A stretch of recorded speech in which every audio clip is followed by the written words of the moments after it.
Nastavenie signálu pre satelitnú platformu DigiTV. Inštaláciu realizujeme na vopred pripravenej balkónovej konzole.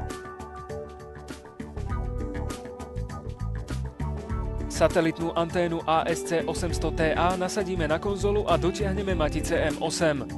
Matice nedoťahujeme pevne, ale nechávame možnosť na vertikálny a horizontálny pohyb antény, ktorý je dôležitý pri ďalšom nastavení satelitnej antény. Koaxiálny kábel, na ktorom je upevnený F-konektor, naskrutkujeme do pripraveného LNB snímača.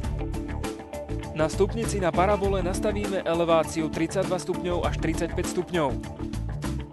Ak nie je satelitný držiak kolmo k zemskému povrchu, bude toto rozmedzenie hodnôt odlišné.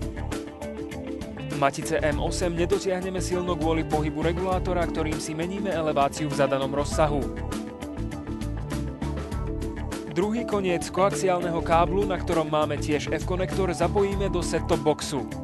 Vstup na set-top boxe je označený LNB IN. Keď máme zapojený set-top box, začneme nastavovať signál pre satelitnú anténu.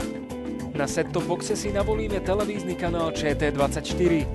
Pomocou menu na diaľkovom ovládaní sa presunieme na zoznam Systém a hry. Stlačíme OK a zvolíme možnosť detekcia signálu, ktorú tiež potvrdíme stlačením tlačidla OK. Začneme s horizontálnym pohybom paraboly.